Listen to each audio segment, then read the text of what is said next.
Wonderful. Well, hi everybody. Thank you so much for joining us.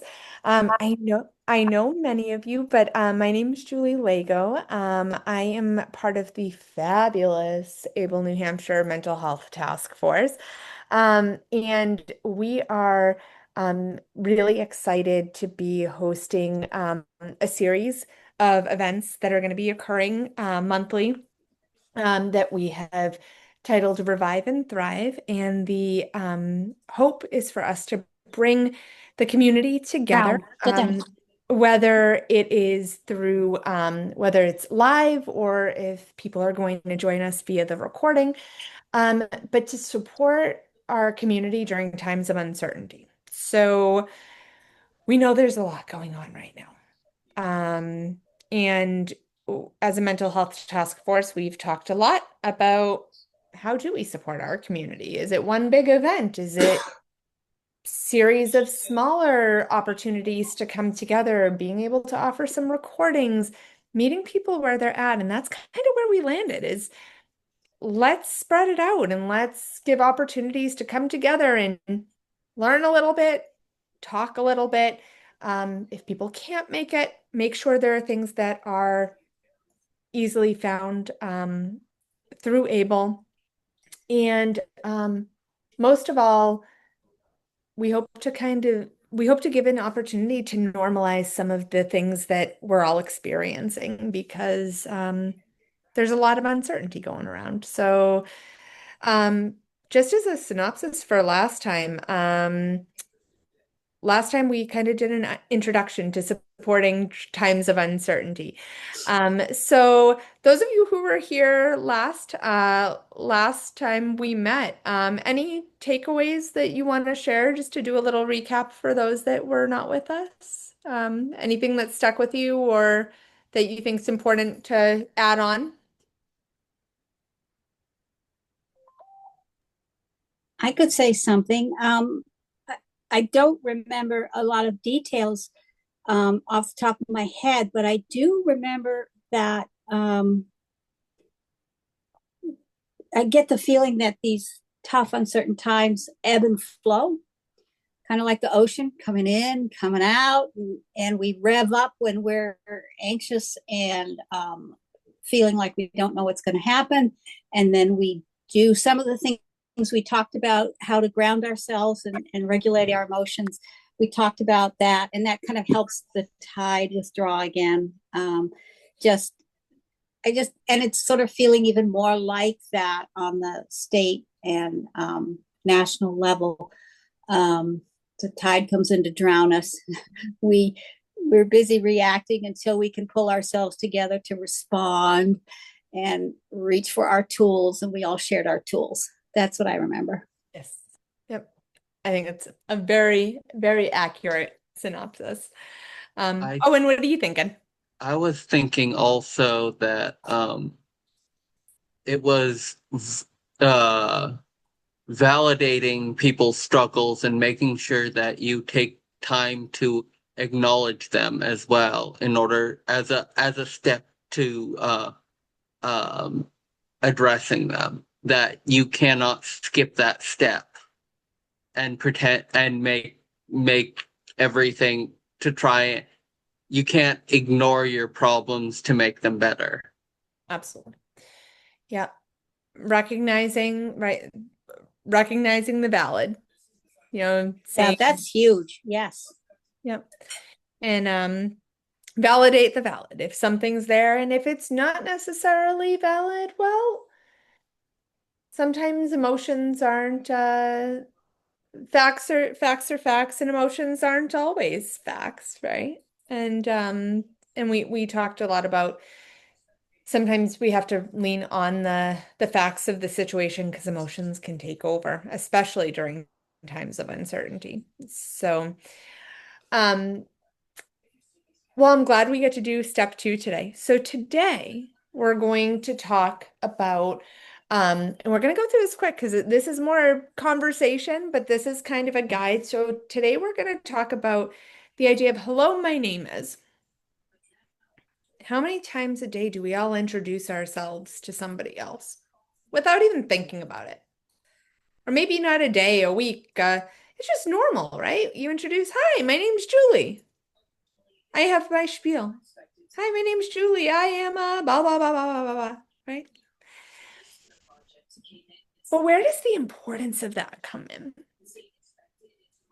Really making sure that we step outside of the assumptions of what we think when we introduce ourselves to people. I introduce myself to somebody and I think, oh, I meet them at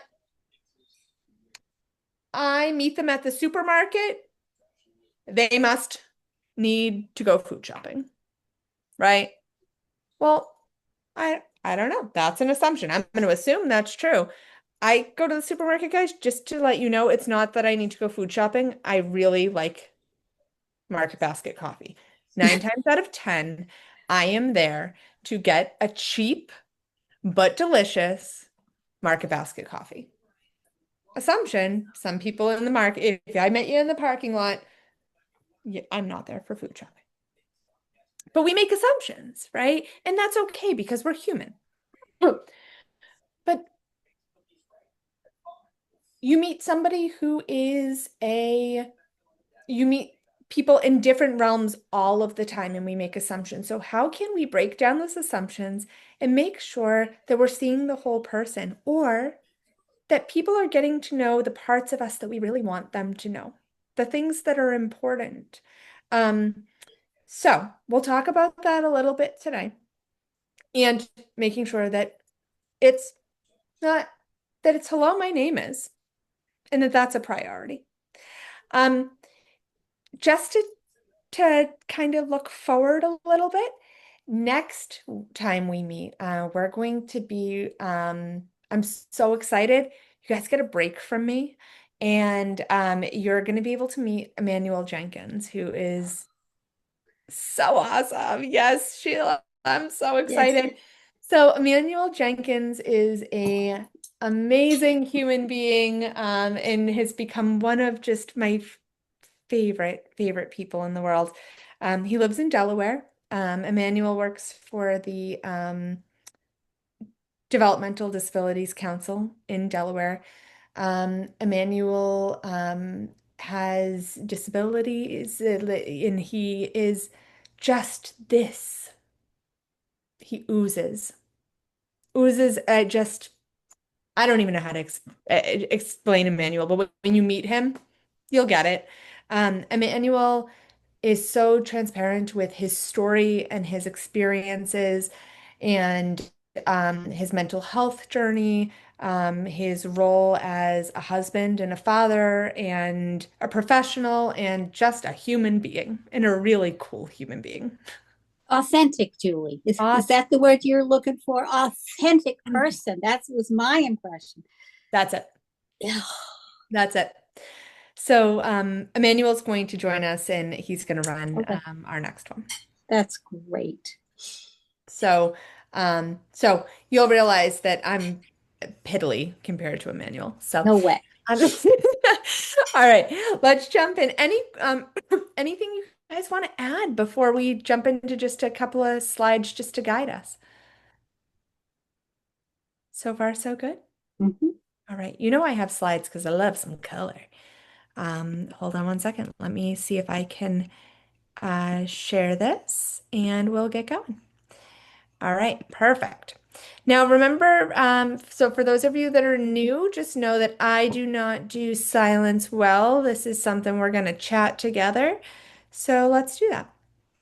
Um, so again, I just the basic introduction. We're going to talk about meeting the whole person needs of people with disabilities and mental health needs, but it's not just about people with disabilities and mental health needs. It's about human beings, and we all have mental health needs because we're human. We've done an introduction. Many of you kind of have met me before, but our goal today is going to be to learn to talk about how to create an environment that focuses just not just on physical health, but emotional, mental, and social needs of individuals in our lives or ourselves. Um, Understanding practical skills to use for communication, empathy, teamwork, to make sure that teams, individuals, communities consider all aspects of somebody's well-being, making sure that you understand all aspects of your well-being, um, and how to build stronger relationships and recognize the unique qualities of yourself or those that you support or care for. What is your non-negotiable for creating a culture of respect and trust? It all starts with the concept of hello, my name is. How do you set the stage for how you want people to see you? How do you set the stage for what you want people to know? And how do you set the stage for how you get to know people? And that's important. What happens when you see this? Is there anybody who hasn't seen this before or hasn't worn one of these at some point? Probably not, huh? Does it almost look a little stuffy? It does. And Julie, I have heard so many people say how uncomfortable they are with these, but I have to tell you, I like them. I am in the minority. Um, Yeah. because going up to someone and knowing they have a name and knowing I'm showing my name, it gives me, it's almost an icebreaker. It's a tool or maybe a crutch, I don't know, but um it it what it does is it assumes that you're going to make a connection because you got this thing on Right. your chest. Yeah. So I actually like it, but I'm the minority. What is anybody else? What do other people think?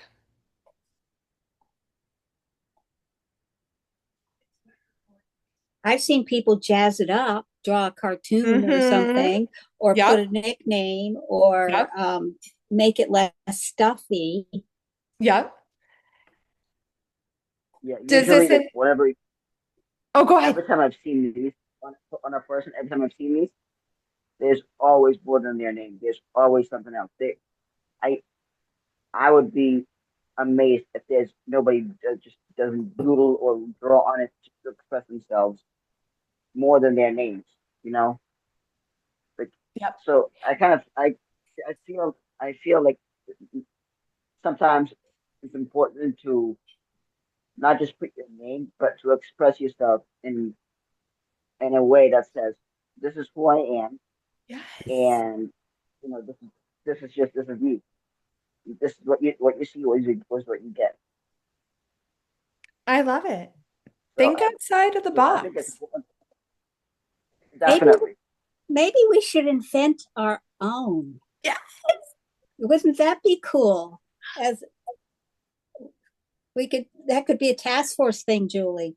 I think it should be Ah, because the We should do something like this instead of my name is. Just do this is me, and then you can do whatever you want on the blank space.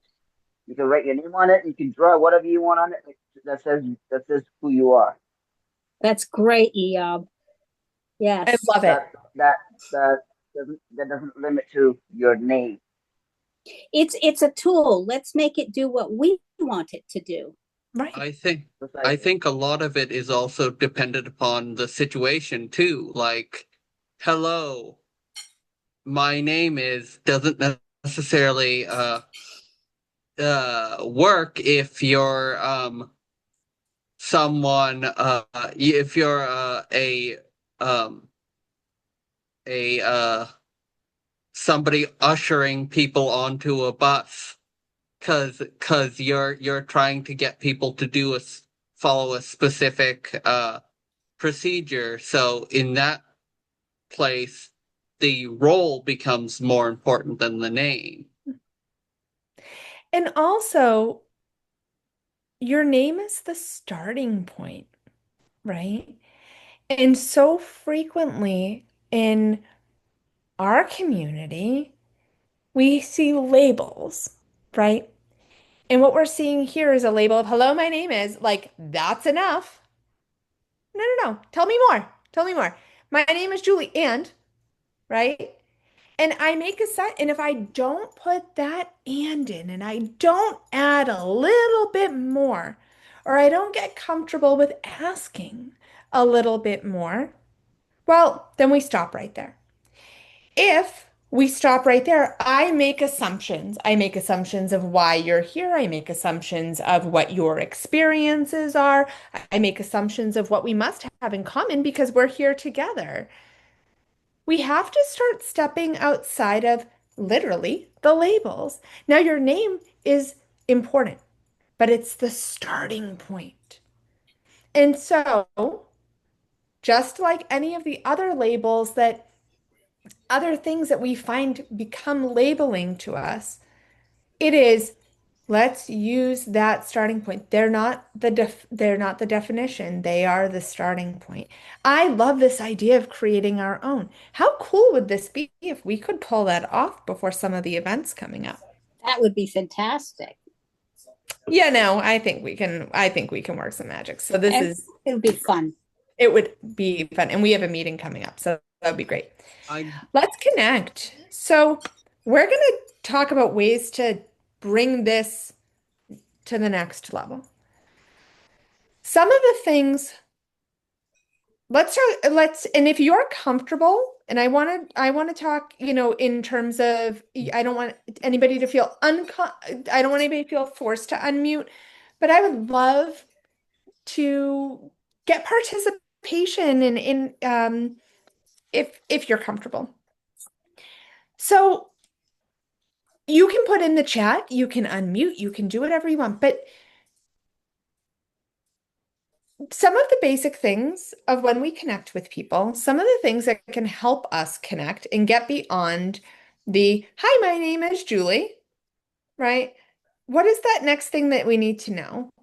Well, if we're in a professional setting, I always think about, I want to know more. What led them here? Now, I'm not going to ask them about, I might not jump right into the trade, but hey, what brought you here today?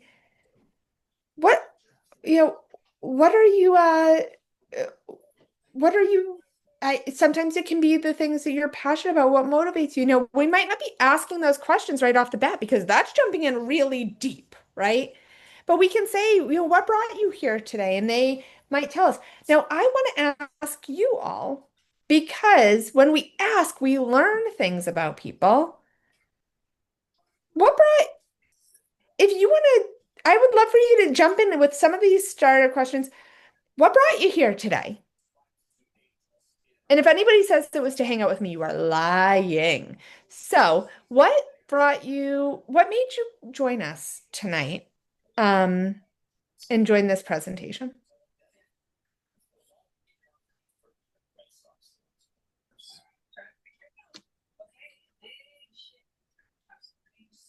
I guess I'll go first. Yeah, sure. Uh, I I heard about it this afternoon from our friend Owen over here, Yep. and he convinced me. He was telling me all about it and what you guys were doing, and I just have to see it for myself. Because these are important things to me, and so I decided to see what the buzz was about. So that's why I'm here, I love it. and So to learn as much as I community. can. I love it. Awesome. And I see some chat. I feel like this could be applied to job interviews. Absolutely. What else? Anybody else?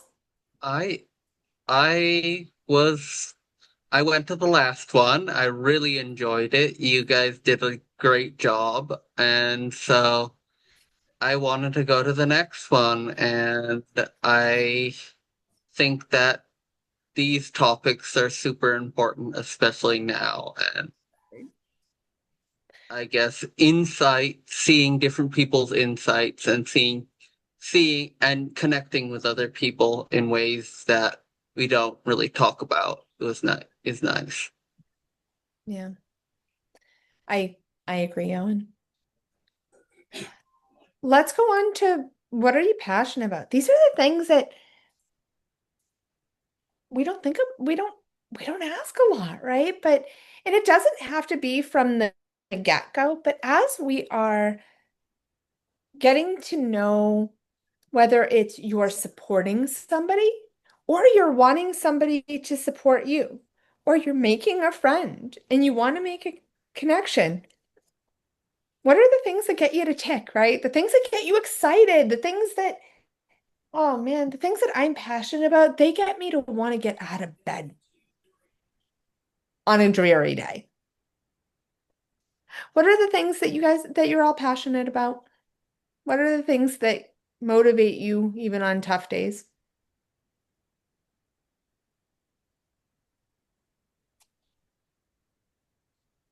I can say something. Sure. I'm just gonna, something Owen said made me think, I think it was either you or Owen said something about looking for community. Um, and I think it's looking for that reciprocity, um, giving and receiving in a community sense. And knowing that sometimes it's your time to give and sometimes it's your time to receive, and finding the balance of that. Um, and the solidarity, I think, is what keeps me going. I'm someone who's always been passionate about um, helping families find and build community um, for their loved ones who have needs, whether they're elders or infants or toddlers. I come out of the early childhood field, so it's a lot of infants and toddlers and grandparents. And there's so much heroic work being done, and the isolation that it's so easy to fall into. Um, and just wanting to build those connections in our community for myself and for others. And it's hard. It is. And yet, it's what you're passionate about. Yep. Do you notice the difference in the next question? Why I stay? Well, go to the That next was, one. So wait, what? most people go from what are you passionate about to what motivates you. Now, Ah, what motivates you is very similar to what are you passionate about. They are different questions, but I'm going to challenge who motivates you. um, I think that's an easy one for me because part of the who I am goes back to my being a sibling of my older brother, 2 years between us, who carried and died from the diagnosis of cystic fibrosis. So I was part of his, I did part of his respiratory therapy to give my parents a break. And we grew up together, and it was that kind of being able to contribute towards his quality of life, and doing something that was meaningful for him, for myself, and for my family has never left me. And my parents were incredible role models, especially my mother, who took on, I was one of three, who took on traveling the world while caring for my brother. Because we were in the foreign service. So I did not grow up in the States. So traveling all over the world and watching how my parents took care of my brother's chronic medical condition and have a blast. We had a blast doing a lot of it. It's like that. I think you've talked about it, Julie, living a very fun, normalized life in spite of having limitations that make it difficult to participate. So I would say it was my mom and dad, but especially my mom, who stays with me. And she's 92 now, and we're still processing it. Yeah, it's incredible. The reason I add this line in here, different than what are you passionate about, and instead of saying what motivates you, challenging people to think who, because it's okay for you, give permission to think about the who's in your life, like the who Are there other people in your life who motivate you? And it could be family members, like you were mentioning. It could be people in your community. It could be neighbors. And I want to give full permission for you to all kind of go like this and give yourselves a pat on the back, which we're all really bad at because life teaches us to be far too humble. But give yourself a minute and say, it's okay for you to say that you motivate yourself. That's really not something that we're told is okay to do. So right now, I give you permission, whoever the heck I am, I give you permission to say that you can be your own motivating factor. Look how far you've come today. It's 6 o'clock at night, and you decided to come do this in the heat when you could be doing anything else, and you're deciding to come and join your community and talk about wellness. I think that's pretty darn cool. You're right, because we're the ones who have to keep it up. Like, Yeah. I feel like I accepted a torch that was passed to me, and that takes something.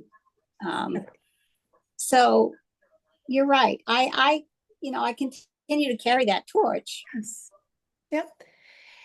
And we all have the people in our lives who influence us. I would not be where I am today if I didn't have my cousin who I she I didn't know what a disability was until I met her, and then I didn't know how much advocacy and the advocacy was needed. And then I became a real squeaky wheel. And I wouldn't do it if it weren't for her and my best friends and the people I care about most in my life because they deserve everything, right? And but I also it's we are really bad at self-reflection because it's just human. So just remembering that self-reflection. And so remember the people around you that really instill in you every day that piece of you look up to them. But don't forget that they look up to you. They're the same people. You look up to people, but there are people that look up to you too. And it's okay to look in the mirror and say, good job. You got this. You did this. Let's with why I stay. So when I keep going, days get hard. These days are hard. We talked last time about turning on the news. It's been tough in the last few days. I've been kind of choosing not to do it like turn it back on the last few days. However, we have to think about what keeps us going, what brought us here, what brings us here, and then what keeps us going. So, what wakes you up? What challenges you? What helps you grow? What are those things that keep fighting the fight and what keeps that oomph? So what are you guys thinking when I bring those things up?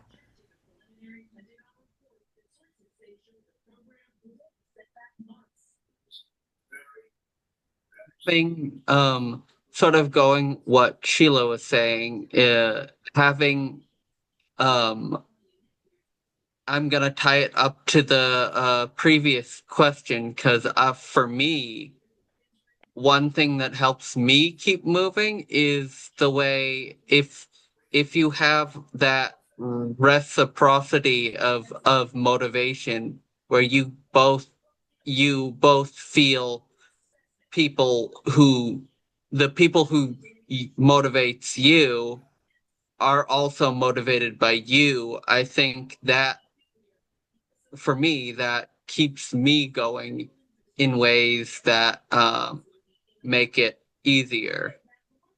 Absolutely.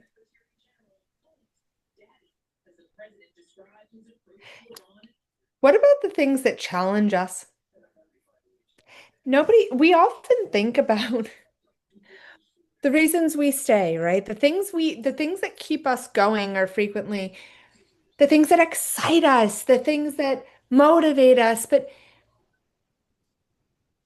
have we ever thought Or have any of you ever given thought to the things that challenge us are also the things that help us grow and the things that keep us going? Because if we weren't challenged, do we really have those things to work towards? So the things that are hard right now, the things that seem out of our reach, the things that seem out of our control, are they also the things that can keep us going? What are your thoughts? Absolutely. One of the jobs I was in told us, they gave us a quote. I think it's Chinese, but I'm not sure. Creighton might know, but it's something to the effect that the word crisis is defined as danger and opportunity. And boy, oh boy, does that seem to fit our times now. And I think this is in one of the Chinese languages. Crisis is danger and opportunity. And we have we have the opportunity to focus on opportunity, right? Yeah, right. Right. It brings us back to our conversation from last month of where do we choose for our focus to be? Sometimes it's easier than others to put our focus in certain areas, depending on where our emotion brings us. Emotion is strong and it brings us in certain directions, and it makes focus sometimes easier than others. But when we can take that deep breath, we can focus on the facts versus the emotions. And uh and I'm sorry, I'm just reading the comments too. Those are great. But focusing on the facts versus the emotions and being valid, saying my emotions are real because my emotions are valid in this moment, but if I can focus on the facts, my emotions can change, right? And where can my focus be right now? Where do I have control in this moment? I can't control the whole situation. This is challenging. Validate the valid. It's real. It's challenging. And can I use this to help me grow? Am I going to let this is this feeling like it's taking over? Or do I give it its time and place to feel overwhelming? And then I decide what I'm going to let that emotion do with, what I'm going to do with that emotion. And we talked about giving an emotion its time, place, and purpose last time. So if it challenges you, the emotion has to be there as long as it needs to. But then what is its purpose after it's had its time and place? What is its purpose going to be to help you grow and kind of use that challenge to take that next step? It might be just what helps to wake you up the next day. It might be what helps to keep you going. And that's right. And Ava said, my faith in God keeps me grounded daily in my emotions and purpose. And despite the times, challenges in the world, I'm able to get up and do what I need to do, and should do each day. Absolutely. And that is it's so important that we recognize things that help keep us grounded. And it can be faith, it can be family, it can be we all have our things, but I'm so glad that you pointed that out because it's really, really important. Spirituality is really important. Oh, and what are you thinking? Was thinking that I think in many ways, for me, I've sort of started coming to realize just to sort of process with a lot of the stress that's going on, knowing when a strategy is helpful, the sort of duration of when a strategy is helpful or behavior is helpful for me in terms of like what helps me grow. Is this is this behavior that was helpful in the short term really not helpful in the long term? Mm. And when do you give them up and sort of move on from them? And I think uh, it, especially now with all the stress that's going on, we have a lot of like survival mechanisms that switch in, which I think being able to notice when they're happening and what they are and acknowledge that they're not a lifestyle, I think is if possible is useful. Absolutely. We all do the best we can. Right. It's this idea that in there's a form of therapy called dialectical behavioral therapy. Everybody calls it DBT for short because that's a whole mouthful. And there's this idea in DBT that says, I've done the best I can, and tomorrow I will do better. And I love that. I hold on to that. It does not mean that today I failed. It means that today I did the best I can, and tomorrow I learn. And that is so powerful because it's tomorrow's an opportunity to grow. And that's a really, really, really cool thing. I think it goes right with what you said. We've talked so much about person-centered planning. Most of you are familiar with it, but making sure that we're focusing on what people want. Are we asking? Are we staying away from assumptions? Are we giving people the opportunity to share what their wants, their hopes, their dreams, their needs are, or are we making those assumptions? Are we asking the questions that were on this slide? Basic questions. We don't need to dive super, super deep. But I can get to know somebody when I ask them, what are you passionate about? What do you love? Why are you here?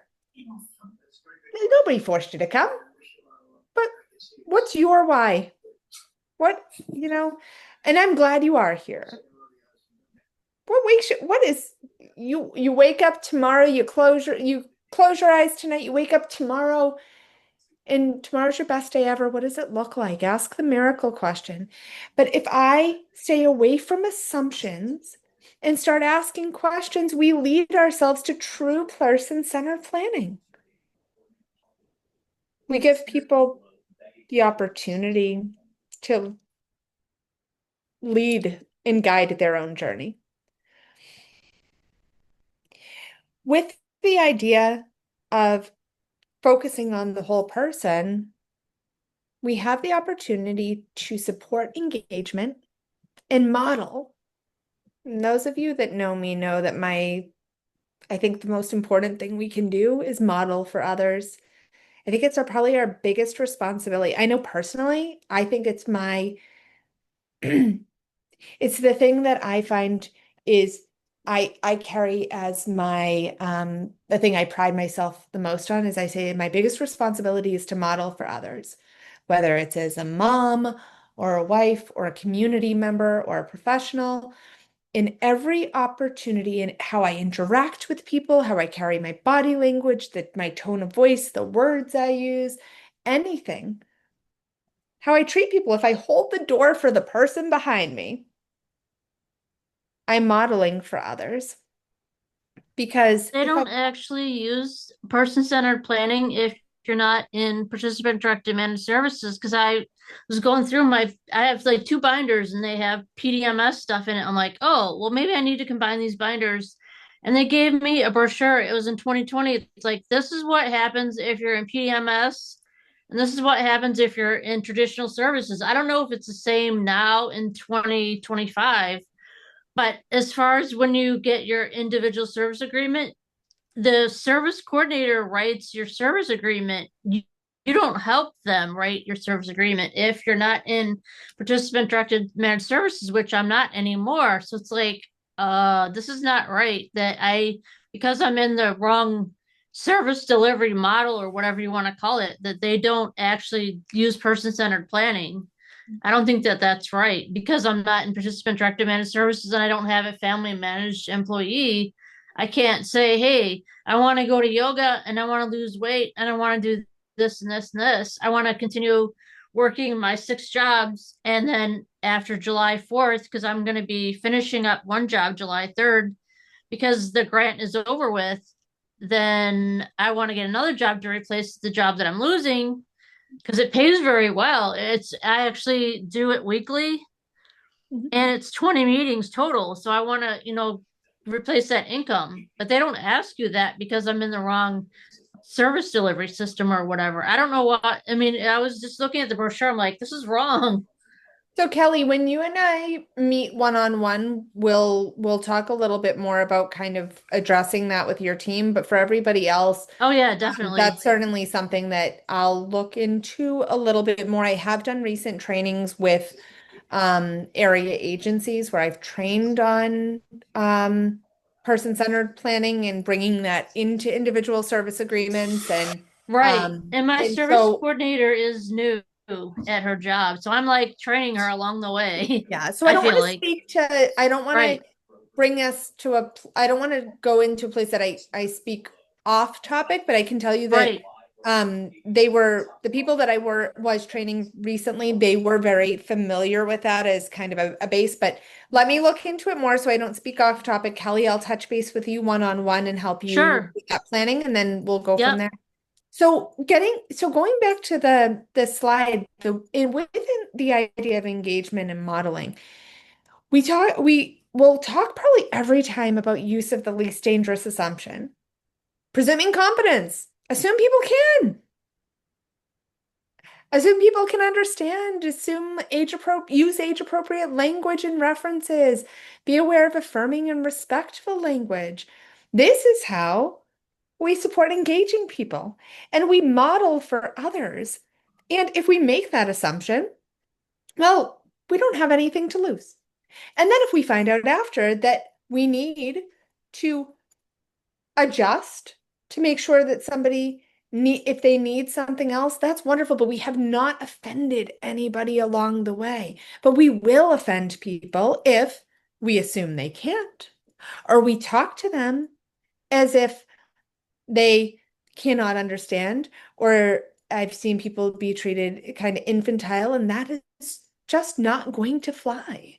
So using the least dangerous assumption and modeling in that way. And then when we hear if somebody needs something different, respecting it. And taking that feedback with the utmost humility, right? Oh, thank you so much for letting me know. Absolutely, right? But nobody knows somebody better than they know themselves. No, we're not there to argue. We're not there to tell if we're right and they're wrong, because you know what? If somebody tells you what they need, they're advocating for themselves. And that's pretty important that we show that respect, just as you'd want people to respect you. Identify strengths and successes to support goals or to support anything. Are we focusing on strengths? Are we focusing on what people can do and all of the things that they're interested in, the things that motivate them? Or are we going into situations talking about the things that need to be fixed? I don't want to be in a situation where people talk about all the things I need to fix. It doesn't feel good. But if you talk about the things that I do well and how we can do more of those to improve in other areas, well, you know what? We probably have just talked about the same thing. We're just approaching it in different ways. And instead of fixing somebody, we're empowering them. And empowering turns to engagement, and empowering is the way we model for others. And tell us a little bit more about what you wrote. which one? The second one or the first one? You tell me. Well, I was talking about this is sort of going to my difficulty with Voc working with Voc Rehab and doing job searching. I had some they didn't really know what box to put me in. So I was going in for something that they're used to putting people in very specific job sectors. So like Kelly, I had to um, teach them train them mostly. And so it was for a while that I was able to find someone who really gelled with me. They had to eventually create a different program for applying for jobs because most of my jobs were not in the model that uh, the uh, VR had set up. But and so for me, it's always been difficult because you do have to admit your weaknesses, your barriers, your struggles, and sometimes just because you've done something in the past doesn't mean you'll have the ability to do it currently. And that doesn't mean you won't in the future, but being realistic with that is important. And so that's why I was sort of saying that it's a tricky thing and can be difficult emotionally, but it's a necessary one. Absolutely. And then Oh, go ahead.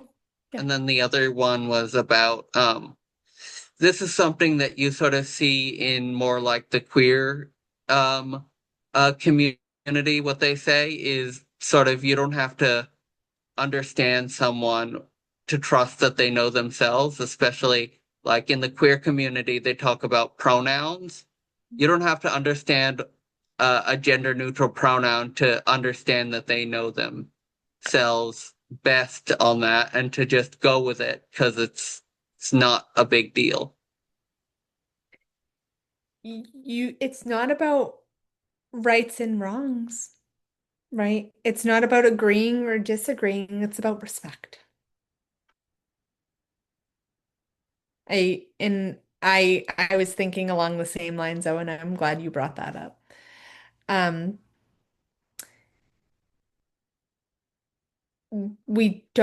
people don't always, we're, as humans, we're not always going to see eye to eye on everything, but it's how we respect each other and model that respect.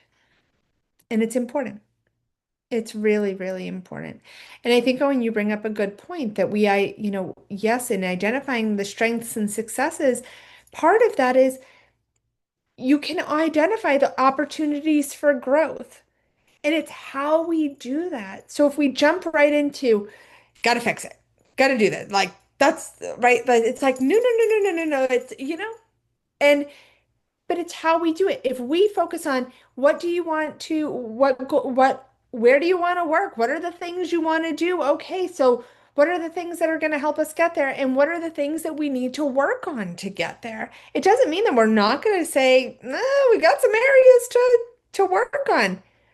But if it's all in how we model and support the engagement, because you know what, Owen, you're not going to want to engage with anybody if they're not supporting that relationship first. And the way we build relationships is to get to know each other and get to know what makes you tick, right? Get to know what's important to you. So you're absolutely right. We do have to get to some of the tough stuff, but it's how we get there, right? And if we said, hello, my name is, right? Hello, my name is, and we just jump right in. Okay, let's talk. If we jump right in because we're making the assumptions and we skip the relationship and rapport building, nothing's going to go in the way we need it to. There's actually statistics and research that shows that relationship and rapport is 90%, like over 90% of the work. It's important. It's the basis of everything we do. We have to build trust. We have to build these relationships to say, okay, this feels like a safe place. And then we build the engagement, but then we model for others because these things are possible. And in every interaction, we have that opportunity. We can also reflect on skills and supports, and we can learn and process and figure out what the best communication opportunities are, what do people need. And we have to remember that one size doesn't fit all, or it works for me, doesn't work for somebody else. And when Owen and I are communicating with each other, we both need different things and we figure it out. And then once we hit it, it's magic. But sometimes it takes a little time. I'm using you as an example, Owen. Hope you don't mind. But it would be the same thing if I was, chatting with Sheila. Well, we may have different needs. And once we take the time to figure it out, that's that's what it takes. But if we rush too far in, we all have different learning needs, different processing needs, different communication needs. And once we've taken the time, we can then model that same thing for others, and the engagement is the magic. Then we get to the idea of the whole person. We can support people with their physical health, and we can focus on our own physical health, lean on our supports, explain to them what we need. Make sure that they have a better idea of what we need. Focus on our mental health and how that plays into everything. Know where our strengths and finding our interest come in. And then how does that help us to achieve our hopes and dreams? Because if all of these things don't connect, there's truly a missing piece to the puzzle.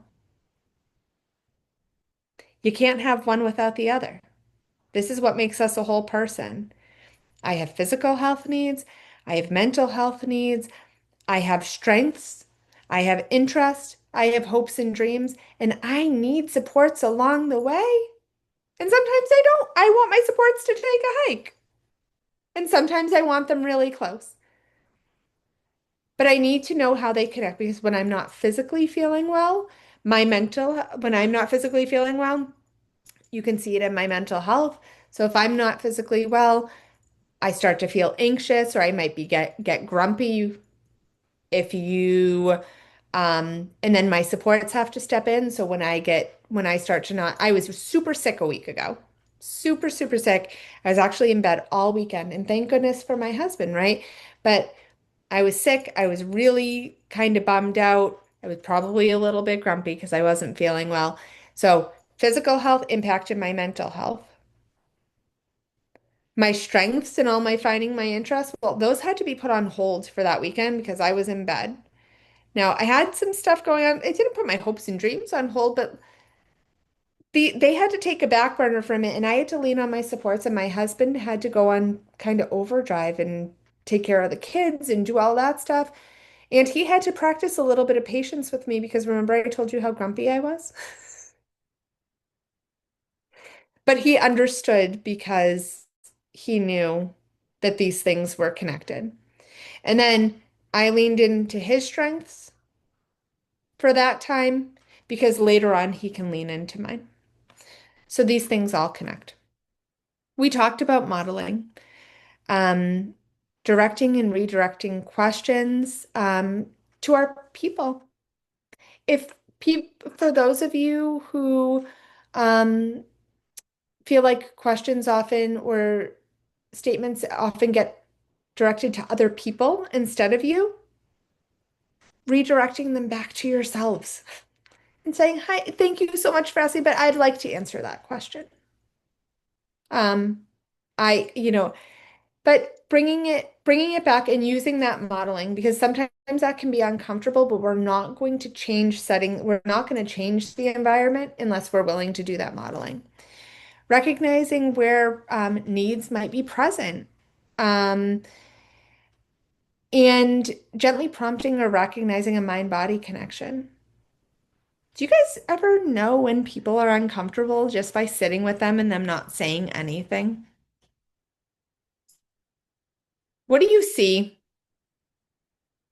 When you see somebody start to check out, somebody start to get anxious, somebody start to get uncomfortable, what do you see in their body, their face? What happens?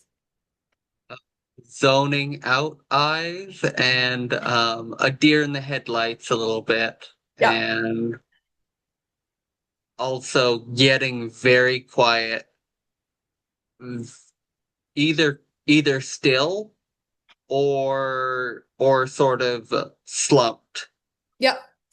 Yeah, I think there's like two extremes on that one, Yep. but I think those are sort of what I see if I do that, or looking out in other directions and not Yep. really paying attention. Mhm. All valid. Anything else that you guys see? Sure. I think sometimes when the body's stressed or the mind is stressed, the speech or communication breaks down. Yep. Agreed. And it starts to get faster. It starts to get all over the place. It starts to just shut down. It can be any of those. When I do therapy, well, actually, when I do anything, I could be doing supervision for somebody, I could be doing therapy, anything. I start to see people get really fidgety. Legs start bouncing, hands start going, um, clothes start to get pulled on. My kid sucks her thumbs. Um, sensory things start happening, and that's real. So paying attention. Here, by modeling, what we can do is pay attention to what's happening around us and use those I statements. So, gentle prompting to recognize the mind body connection and recognize whole person needs and say, I I actually did this with somebody today. I was sitting with him and I said, I got to tell you that sometimes and it was true and it's very, very honest. I said, sometimes when the clinicians here come in, like after work is over, or not work is over, but clients are gone. I said, 4 out of 5 days a week, I have somebody come in here and just sit on my floor and hang out. I said, I don't know if you want it, but you're more than welcome to just hang on the floor if you'd be more comfortable. You know what that person did? Got right out of their seat and sat on the floor. And that's okay. And you could see this big deep breath. Being able to say, it's really nice out, which today, do not, too hot, but it's really nice out. I haven't been outside today. What do you say if we go for a walk outside? Would you mind getting me out of the building for a little bit? I used to play this game of cards. I haven't played in a long time. Would you want to play with me? What can you do with those I statements? Or sometimes, depending on your relationship, you might say, hey, you're bouncing around a lot. You want to go for a walk? I'm pretty direct with my people, but it depends on your relationship. But recognize the mind-body connection because if you're seeing it, it's real and it's okay to be validating and be supportive. We want to get education and buy-in. We all have a team. It might be a professional team, it might be a personal team, we have whether whatever our support system is, and whether it's a small one or a big one, whoever you feel that is, but we want to get education and buy-in. What makes us who we are, that whole person, that circle? And how do we get their buy-in to support us as the people we are? Hello, my name is, and let me tell you more. And using that to help understand what I need, especially during times of uncertainty. Awesome. Thanks for joining us. I just read the chat. Using self-determination. No more I can't. It's as easy as cutting out a letter, but I can. Believing you can, when you get the I can't, recognizing that it's okay to challenge those words. Catch yourself. I catch myself with, we call it dialectics, catching ourselves with using the word but and replacing it with and. I had a great day, but it was hot out. Well, because it was hot out, did it mean it wasn't a great day? When I use but, it kind of just makes the rest of it go bleh. I had a great day and it was hot out. Okay, well, the two things can coexist. One doesn't mean the other one isn't valid. We want people to gain insight and have a team-based approach if we have teams and foster relationship and rapport. Discuss discrepancies and build education and clarity and create solution-focused planning. What are we working towards? Are we all on the same page? Do we have the same ideas? And are we paying attention to what we need as a whole person and not making those assumptions? So I don't know if we used this slide last time, but I use it all the time. So really remembering how to identify your why and then discovering your how. Identify your why. Why are you here? Why do you do whatever it is that you're choosing to do in that moment? It could be what gets you to continue. And then how are you going to bring that forward? How do you want other people to support you? How are you going to build your village? What do you need to tell them?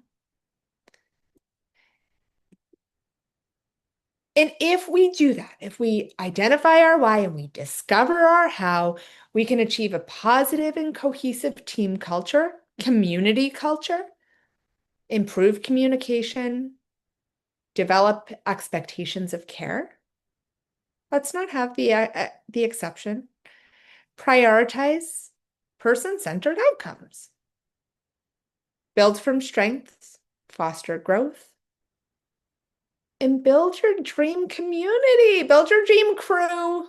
It can happen, I promise. But most of all, have fun while doing it. This shouldn't be tedious. This should be fun. It's about you, right? And that's the whole idea. Hello, my name is. Let's get to know each other. It's fun. This should be about, when we build relationships, this should be exciting. And if it starts to feel otherwise, revisit, right? Revisit to the things that we talked about. So I'm going to pull this down. And for those of you that are new, if you want to get in touch with me, you're more than welcome. I am here through the Mental Health Task Force. I also have connections always. So if you want to get in touch with me there, this is the best way to do that. But most importantly, I'm a proud member of the Mental Health Task Force. So let me pull this down and let's get to chatting. So what are your thoughts in our last few minutes? What did this bring up for you?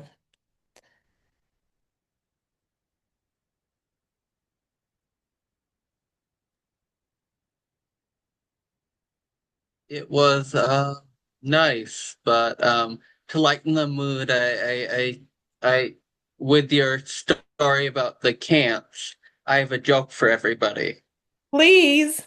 Um, uh, what do you call a group of shoulds?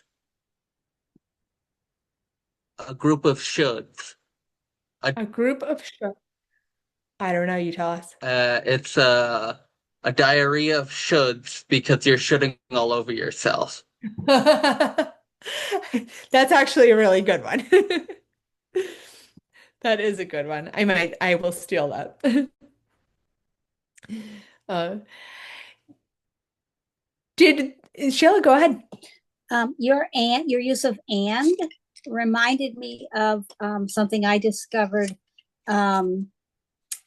when parents would tell me their little ones couldn't do something, and I would add on to the end "yet." So "yet" is my other favorite word.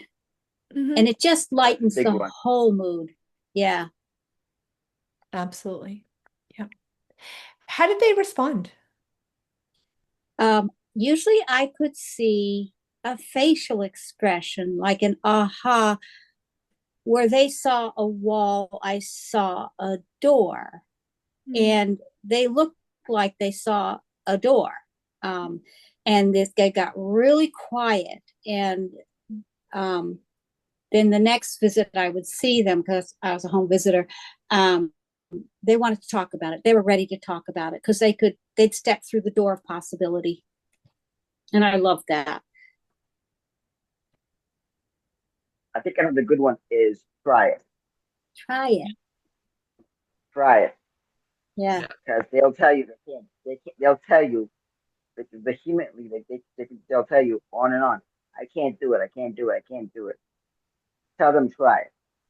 They'll they'll they'll try and get and then surprise themselves by doing. Yeah.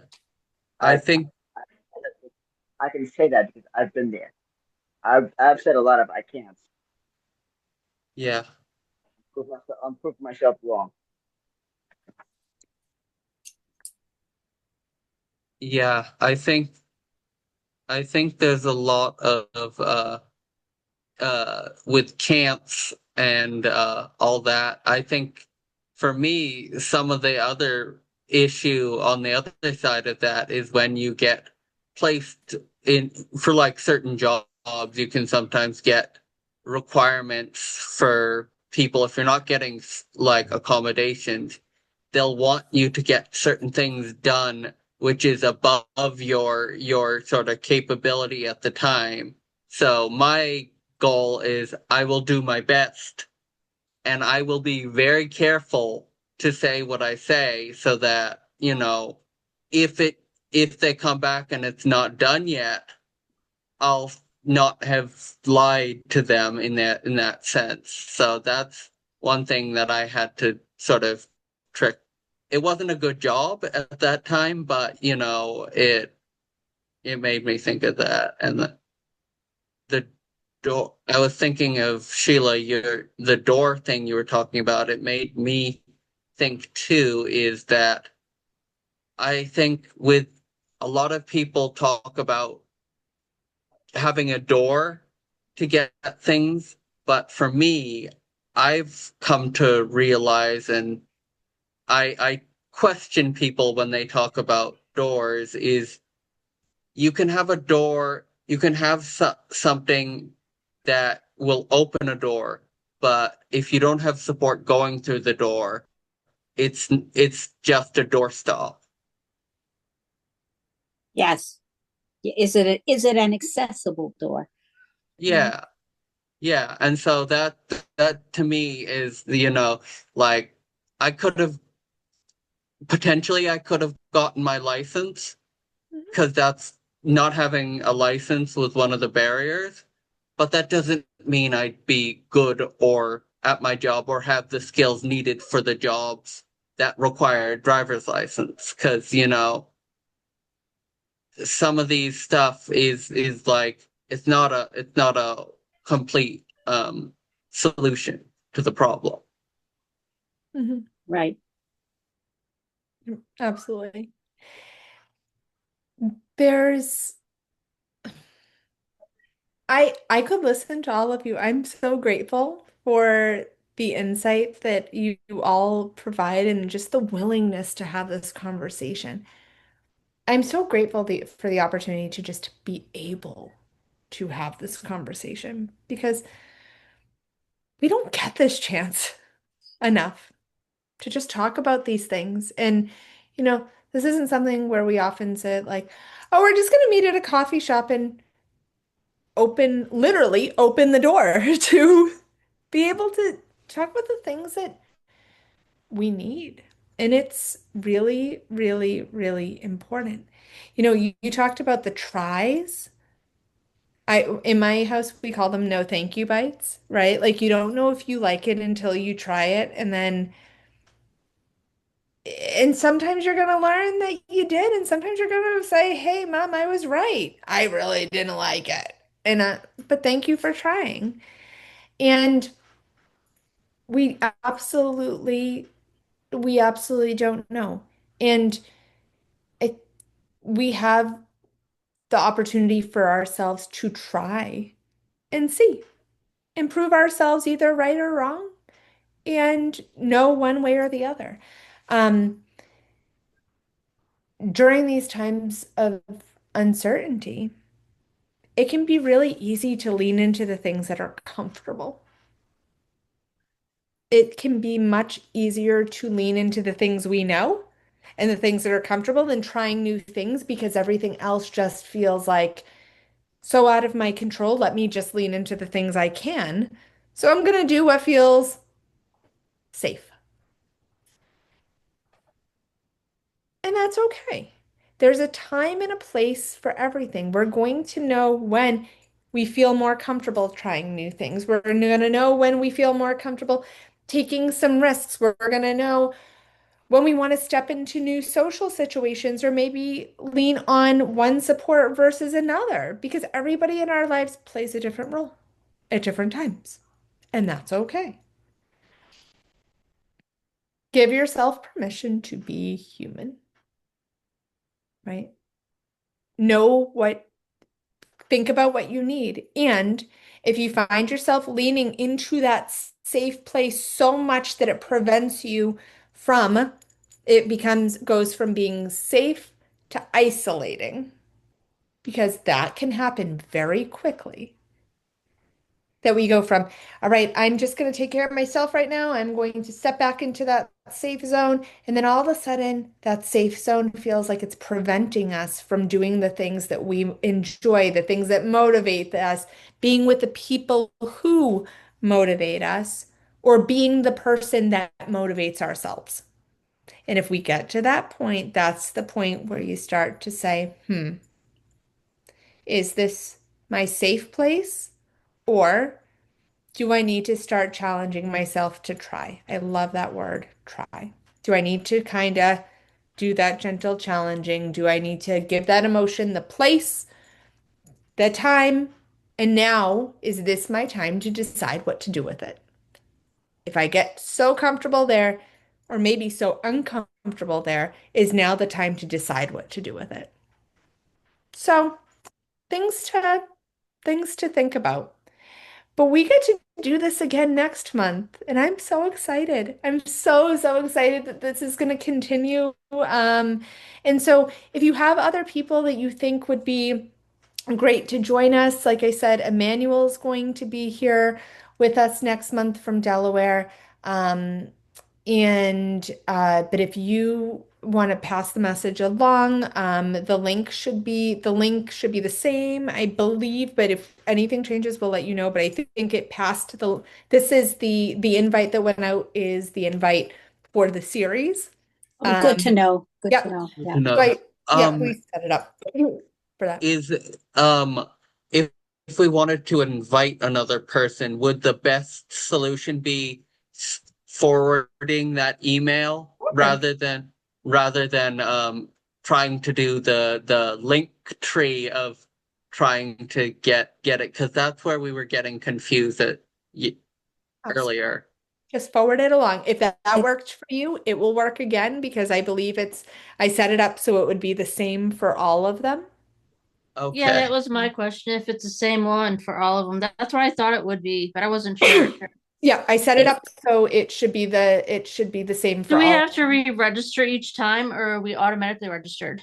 You're automatically, so once you registered once, it registered you for the series, and then That's what I thought it too. should have sent you Okay. that email that gave you the option to put it in your calendar, and that would automatically put the link in your calendar if you chose I think to do that's what that. I But if did. not, it's in your Put it in email. my calendar, and then I just hit the calendar and go boop. Yeah.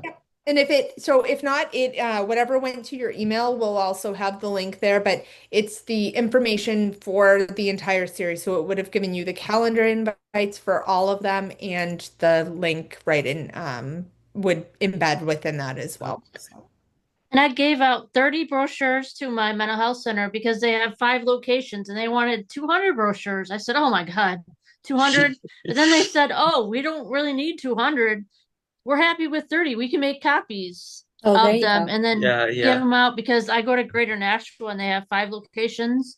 They have bought land, so they're going to be building their own building, kind of like Dartmouth Hitchcock did in 2012 on Southwood Drive. So they're doing that. They're making their Wonderful.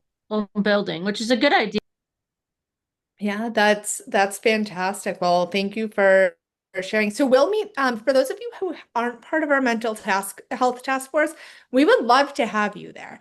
It is listed the dates, times, and the date, the recurring date and time, as well as the link is on the ABLE website. But we would love to have more members join us, and maybe we are it sounds like we're designing a little sticker for someone. Yeah. Hello, my name is, and I love it. I love it. So I think we're designing next time, which is pretty exciting. So Well, Yeah, because when I go please to join us. I go to the advisory board meetings, which is quarterly for the mental health center, I just tell them, "Hi, my name is Kelly," and then I introduce myself, where I live, my diagnoses. I'm sure they're probably thinking, "What is this crazy woman saying?"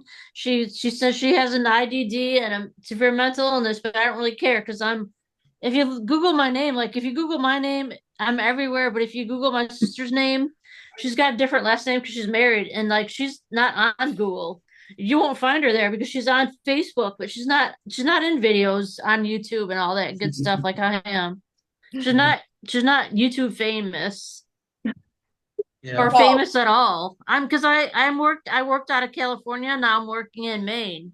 yeah. Well, we have Nice. some good opportunities in front of us. Oh, Yes.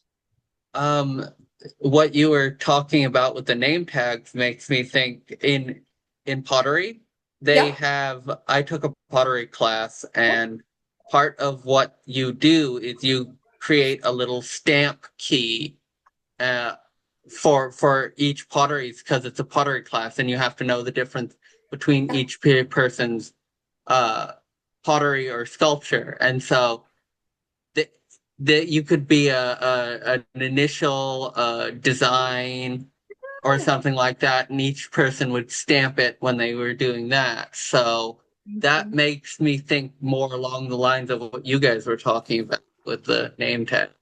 Let's get creative. Let's have fun this month or Yeah. next month. So I'm absolutely here for it. So I'm so looking forward to it. So I will see those of you that can join us. We have some task force members here already. So with Angela and Kelly and Sheila. But if you haven't joined us yet, I certainly hope that you'll consider it or pass the message along for this fantastic group. I'm their biggest fan. So all right, everyone, have a fantastic night. I'll look forward to seeing you all soon. thank you, Yeah, Bye. see Julie. you Thanks, soon. Thank you everyone. so Thank much. Bye. you.